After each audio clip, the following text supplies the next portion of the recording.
Hey, j'ai chopé. Oula, il m'en veut encore celui-là. J'ai chopé le secret pour bien exposer son S-Log 3 et ainsi profiter au max de la plage dynamique de son capteur.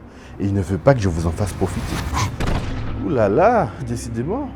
Déjà dans un premier temps, on va voir comment fait-on pour pouvoir exposer le log et on va aussi voir des situations différentes par lesquelles je suis passé, que j'ai rencontrées.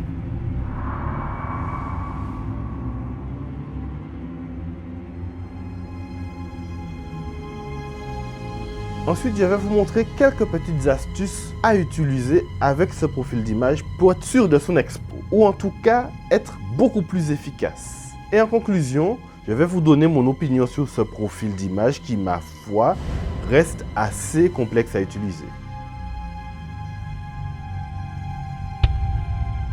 Alors tout le temps où je te postais des vidéos sur YouTube, j'ai souvent essayé d'intégrer le profil log dans mon workflow de travail et celui-ci était particulièrement délicat à utiliser. Le meilleur exemple, c'est ma vidéo sur le thème de ce que j'ai emporté avec moi lors d'une journée repérage. Et du coup, à la fin de la première vidéo, j'ai décidé de passer en S-Log 2. C'est dans ce profil d'image que j'avais filmé le point de vue. Et quand j'ai reçu le ZV-10, j'ai aussi filmé le petit projet avec ma voiture que je vous ai montré au tout début de la chaîne. Ça s'était plutôt bien passé dans des conditions assez particulières. Il n'y avait pas trop de lumière, j'avais les bases, mais franchement pas de quoi vraiment bien exposer le signal log que je tentais d'utiliser. Et je me suis heurté à un souci, celui-ci je ne l'avais absolument pas vu lors des prises de vue. Ce plan était totalement irrécupérable en post-production.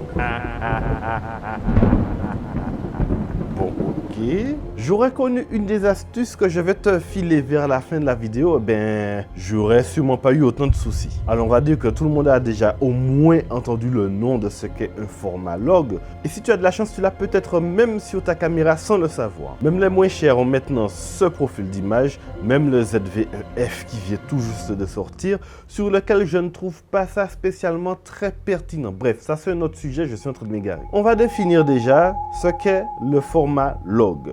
Pour les nouveaux arrivants, bon, mais le log, c'est un signal logarithmique. Si au moins tu es arrivé au lycée, tu sais ce qu'est une courbe logarithmique. Et ce signal va te permettre de monter plus haut dans les hautes lumières, en tout cas d'en avoir des détails, et aussi dans les basses lumières, comme peut le montrer le graphique que je te montre juste là. Et tu constates, mon ami, qu'avec ça, tu auras beaucoup plus de détails en haute et en basse lumière. Et donc, par conséquent, optimise ta plage dynamique. Je t'explique ça de façon assez sommaire, car le but n'est pas de faire un cours magistral non plus. Donc, jeune champion insulaire, je t'épargne des termes un peu trop techniques. Et donc, ce profil est utilisable à condition que tu y passes du temps en post-production.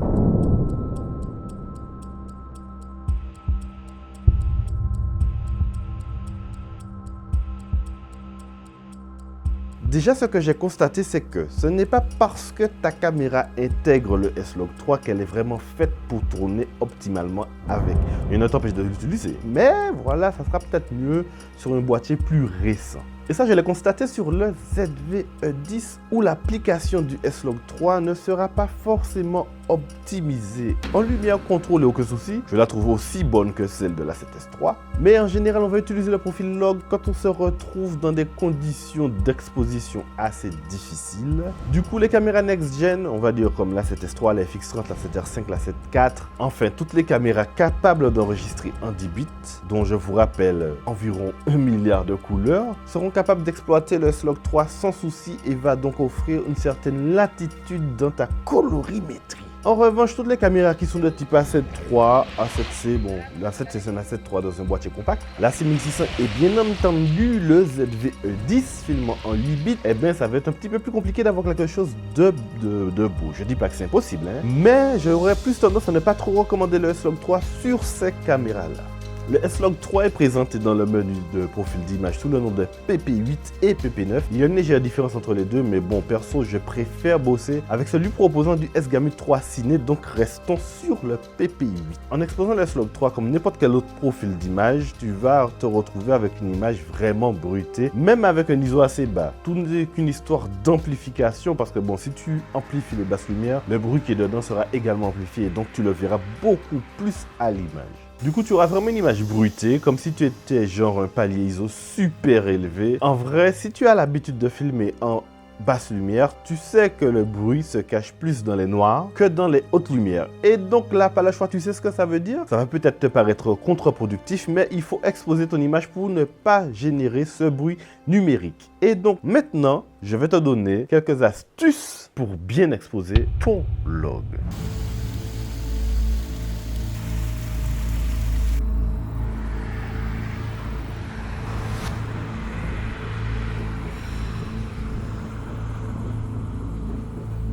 Pour faire ça, tu peux utiliser l'oscilloscope, on appelle ça aussi la parade RGB machin. Avec de la chance, tu l'as sur ton moniteur. Bon, moi je l'ai pas. Je l'ai sur l'application Monitor Plus qui me suit absolument partout. Je vous rappelle, je vous ai fait une vidéo juste ici. Mais tu sais, utiliser l'oscilloscope, ça peut prendre un certain temps. Du coup, de manière plus simplifiée, tu vas t'aider de la valeur expo que tu disposes sur ton boîtier. Tu sais, en bas là, c'est écrit MM. Si je cite le site de Sony, c'est écrit mesure manuelle. Mais on l'appelle aussi stop. Gaffe, exposure value avec mon accent anglais tout éclaté. Des fois, c'est écrit EV sur certains boîtiers. Et en français, c'est indice de illumination, soit IL sur aussi certains boîtiers. Alors, tu te mets en mode de captation multimesure pour pouvoir gérer ta valeur d'exposition dans l'entièreté de ton cadre. S'il a 0 comme pour n'importe quel autre profil, bon ben, tu seras clairement sous X.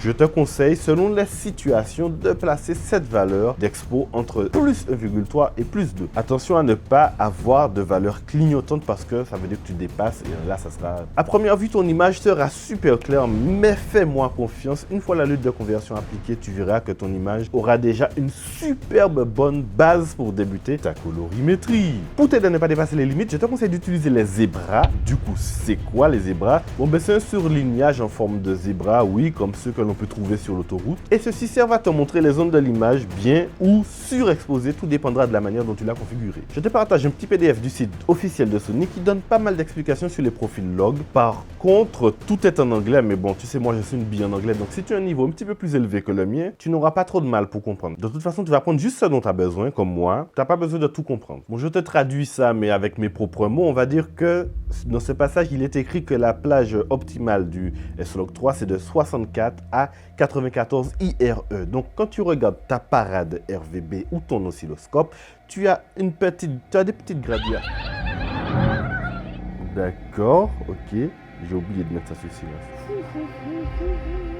Tu as ta parade RVB, ton oscilloscope. Quand tu regardes sur la gauche, tu as une unité. Donc, tu vas devoir gérer ton exposition entre 6,4% et 94%. Mais en général, on va plus observer celle qui est au-dessus, donc les 94%, pour éviter de clipper ton image. Donc, pour les paramètres situation, tu vas dans les menus. Ouais, voilà, comme ça là. Et tu recherches affichage Zebra. Ensuite, tu choisis Zebra, tu choisis le mode personnalité C2 et tu la places en limite inférieure à 94+. Et le Zebra s'activera au-dessus de la barre des 94 IRE. Donc, tu seras tout de suite alerté en cas de clippage de ton signal, en sachant que si tu arrives dans ces extrêmes, tu ne pourras pas le rattraper en post-production, même si tu as filmé en S-Log 3.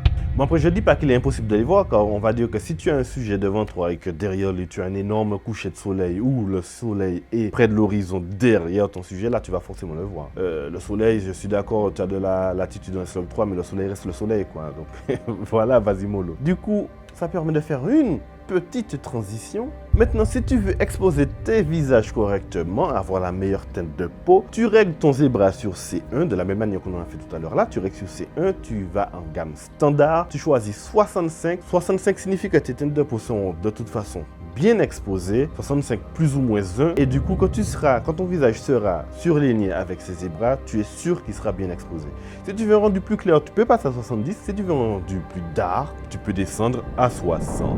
Avec tout ça papo, tu seras tranquille, tu ne vas absolument rien rater, mais bon, il faut prendre le temps de le faire. Tu sais, des fois on est dans le rush, on n'a pas trop le temps, mais prends le temps de le faire, ne sois pas comme moi, je suis trop pressé ma fille, donc frère, prends ton temps, et puis tout ira bien. Moi j'ai appris de mes erreurs, à toi de faire pareil. Selon ta caméra, bon, ben, tu auras un palier ISO minimum différent des autres. Par exemple, le ZVE10, c'est 500 ISO. Le A7S3, c'est 640 ISO et d'autres, c'est encore 800 ISO. Sauf que quelquefois que vous voyez les valeurs ISO entre deux barres, en tout cas sur les Sony, je vous déconseille d'y aller car vous allez saturer vos informations avant même d'atteindre le fameux palier des 94 IRE, en tout cas pour les S-Log 3.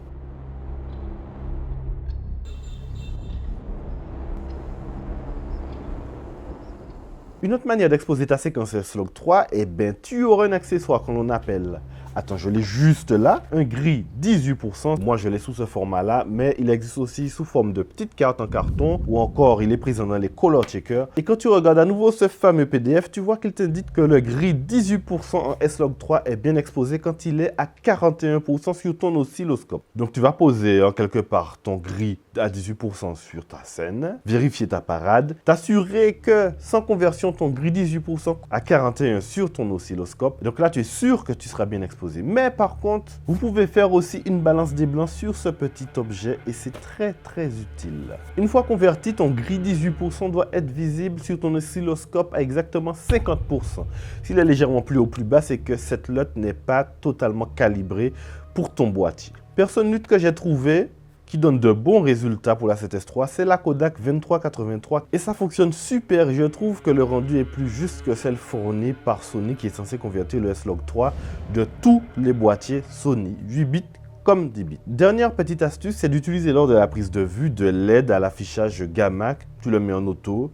Et puis une fois que tu vas activer ton S-Log 3, il va automatiquement te convertir le S-Log 3 en Rec 709. Du coup, tu auras une version presque finale de ce que tu peux avoir en mettant justement la lutte dont on parlait juste avant. Tu le mets sur une touche perso pour l'activer rapidement et là, tu as ta meilleure arme pour vérifier visuellement ton niveau d'exposition. Du coup, mon avis sur ce profil d'image, je filme quasiment tout en S-Log 3 ou en S-Cinetone si je suis en condition de basse luminosité et que je n'ai pas trop de contraste. Eh bien moi, je l'adore ce profil d'image. J'ai franchement eu, comme je vous l'ai dit dans une précédente vidéo, un gap à l'étalonnage en fonction de ce que je produisais entre le ZV-10 et la 7S3. Bien sûr, les 10 bits jouent pour beaucoup. C'est pour ça que je vous ai dit au début que ce n'est pas optimisé pour toutes les caméras. Donc, amuse-toi!